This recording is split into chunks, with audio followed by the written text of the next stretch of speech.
کہ آپ کا اپنے کمپینینز کے ساتھ کیسے معاملہ ہے کہ لوگ آپ صلی اللہ علیہ وسلم کے ساتھ they were glued to him.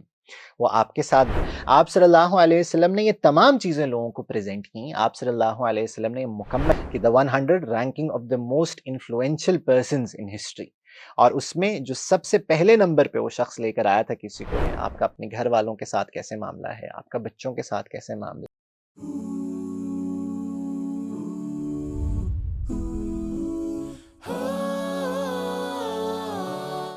السلام علیکم ورحمۃ اللہ وبرکاتہ. بسم اللہ الرحمن الرحیم. نحمدہ ونصلی علی رسولہ الکریم. اما بعد. ہم نے اس چیز کے اوپر بات کی کہ آپ صلی اللہ علیہ وسلم سے ہماری عقلی محبت ہے یا نہیں ہے. دلی تو ہے, فطرتی ہے, نیچرل ہے, مگر کیا عقلی ہے یا نہیں ہے؟ اس کا جواب شاید تلاش کرنے کی بھی کوئی خاص ضرورت نہیں ہے, کیونکہ ہماری زندگیاں اس بات کی گواہ ہیں کہ ہمیں آپ سے عقلاً محبت ہے یا نہیں ہے. اگر میرا دماغ اس بات کی گواہی دے رہا ہو کہ واقعتاً آپ صلی اللہ علیہ وسلم ایک بہترین انسان, سب سے بہترین انسان ہیں جو اس کائنات کے اندر آئے ہیں, نہ ان سے پہلے کوئی آیا نہ ان کے بعد کوئی آئے گا, اگر واقعتاً میری عقل اس بات کی گواہی دے رہی ہوتی تو میں ضرور ان کی زندگی کو اپنی زندگی کے اندر لے کر آتا اور ان کے مطابق میں اپنی زندگی کو چلا رہا ہوتا.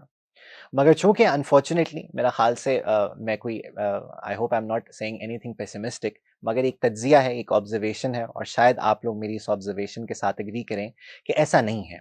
اور وہ جو دین آپ صلی اللہ علیہ وسلم مکمل سارے کا سارا لے کر آئے تھے, اس کو ہم نے اس کے اوپر عمل کرنا تو دور کی بات ہے, ہم نے اس کو جانا ہی نہیں کہ وہ ایکچوئل دین کیا تھا. آپ صلی اللہ علیہ وسلم کی زندگی کو ہم دیکھتے ہیں. آپ نے پچھلے سیشن میں یہ بات, میں نے اس کے اوپر اشارہ بھی کیا کہ آپ کی ایک مکمل ایک کمپریہنسو لائف ہے جو شاید ہماری نظروں سے اوجھل ہے, کہ آپ کا اپنے کمپینینز کے ساتھ کیسے معاملہ ہے, آپ کا اپنے گھر والوں کے ساتھ کیسے معاملہ ہے, آپ کا بچوں کے ساتھ کیسے معاملہ ہے. دیر از اے ریزن, اس بات کو سمجھنا ہمیں پڑے گا کہ دیر از اے ریزن کہ لوگ آپ صلی اللہ علیہ وسلم کے ساتھ they were glued to him. وہ آپ کے ساتھ بالکل ایسے جڑے ہوئے تھے کہ ان کو دل ہی نہیں چاہتا تھا آپ سے علیحدہ ہونے کا. یہ خالی محبت کی وجہ سے نہیں تھا, یہ خالی نبوت کی وجہ سے نہیں تھا کہ نبوت وہ چیز تھی جو ان لوگوں کو گلو کرتی تھی.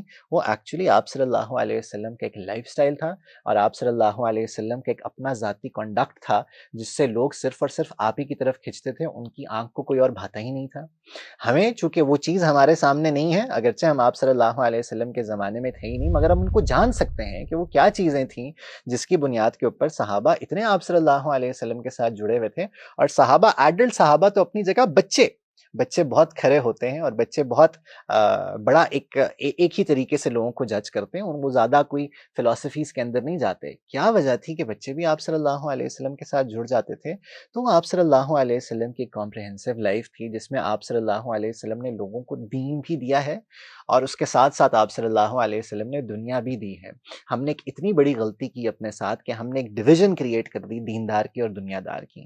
اور جو دیندار کا کانسیپٹ ہمارے ذہنوں کے اندر ہے وہ بہت ہی عجیب ہے کہ دیندار ہم ہر اس شخص کو سمجھ لیں گے جس کا حلیہ کچھ ایسا ہو, جس کے سر کے اوپر کوئی ٹوپی ہو, یا جس نے حلیہ ایسے رکھا ہو, یا اگر کوئی خاتون ہے تو وہ باپردہ ہے, ہم اس کو دیندار اپیرنٹلی ہم کہہ دیں گے, کیونکہ ہمارے ہاں دینداری کا کانسیپٹ ہی یہ ہے.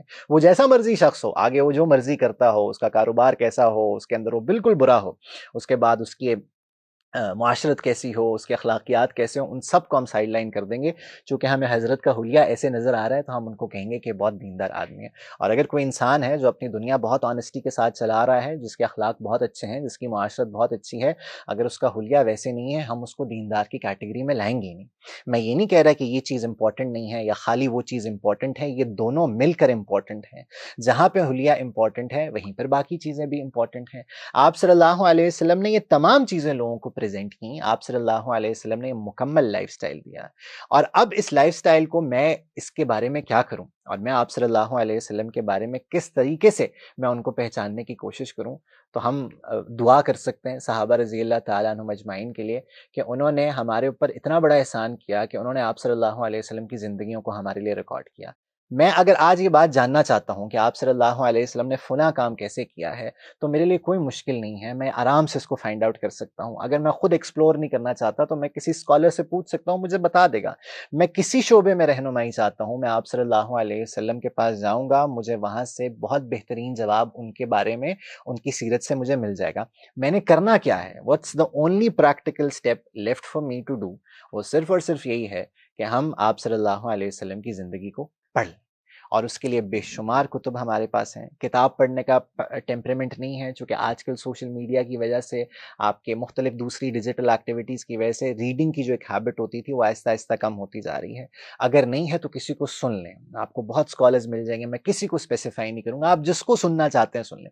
آپ صلی اللہ علیہ وسلم وہ ہیں جن پر ہم سب متفق ہیں، ان کی ذات کے اوپر ہم سارے کے سارے متفق ہیں. آپ جس مرضی کو سننا چاہتے ہیں سن لیں، مگر اس طریقے سے سنیں، اور جس کو بھی آپ سننا چاہ رہے ہیں انشور کہ وہ آپ صلی اللہ علیہ وسلم کی مکمل لائف بتا رہا ہو کہ آپ کی مکمل لائف کیا تھی. وہ خالی چند چیزوں کے اوپر ہائی لائٹ خالی نہ کر رہا ہو، خالی چند چیزوں کے اوپر فوکس نہ ہو، ورنہ وہ چیزیں ہم سنتے آ رہے ہیں، اس سے زندگی اس طریقے سے امپروو شاید نہیں ہو رہی، اس سے مکمل دین اس طریقے سے نہیں آ رہا. مگر آپ صلی اللہ علیہ وسلم کی جب مکمل لائف آئے گی تو میں بلیفز کے لحاظ سے، اپنی عبادات کے لحاظ سے، اور اس کے ساتھ ساتھ اپنے معاملات کے لحاظ سے جو ہمارے فائنانشیل افیئرز ہیں، اور اپنے سوشل کنڈکٹ کے لحاظ سے، اپنی معاشرت کے لحاظ سے میں ایک بہترین انسان بنوں گا. اور کوئی وجہ ہے جی آپ صلی اللہ علیہ وسلم، اس بات کو ہمیں سمجھنا ہوگا کہ آپ اگر نان مسلم آتھرز کو بھی دیکھتے ہیں، نان مسلم آپ ہسٹورینز کو دیکھتے ہیں، تو Michael heart is one of the famous personalities جس نے ایک کتاب لکھی تھی The 100 کے نام سے. آپ سب اس بات کو جانتے ہوں گے کہ The 100 ranking of the most influential persons in history, اور اس میں جو سب سے پہلے نمبر پہ وہ شخص لے کر آیا تھا کسی کو، تو آپ صلی اللہ علیہ وسلم کو لے کر آیا تھا. اور اس نے اس کی جو ریزننگ دی ہے وہ سب سے زیادہ امپورٹنٹ ہے، جو مجھے اور آپ کو سمجھنی ہے. اس نے ریزننگ یہ دی تھی کہ میں نے جو انتخاب کیا ہے محمد کا صلی اللہ علیہ وسلم کا، وہ اس لیے کیا ہے کہ he was the only man in history who was supremely successful on both the religious and secular levels. ہم نے ریلیجس لیولز کو تو آج کل بہت زیادہ لیا ہوا ہے، ان کا بھی جو حال ہے میں اس کی طرف نہیں جاتا، مگر جو سیکولر لیولز تھے، جو اکارڈنگ ٹو دین ہونے چاہیے تھے، وہ ہمارے گئے. جب وہ ہمارے گئے، اسلام بھی گیا ان اٹس انٹائرٹی، اسلام نہیں آیا. اور جب اسلام گیا تو اس کے بعد ہم انسپائرنگ مسلمز تو دور کی بات، ہم ایگزسٹنگ مسلمانوں کو ہی ریپیل کرنا شروع ہو گئے. تو اب کرنے کا کام صرف اور صرف یہ ہے کہ آپ صلی اللہ علیہ وسلم کی سیرت کو پڑھنا ہے، جو مرضی پڑھنا چاہتے ہیں پڑھیں، اس کے بارے میں جس مرضی کو سننا چاہتے ہیں سنیں.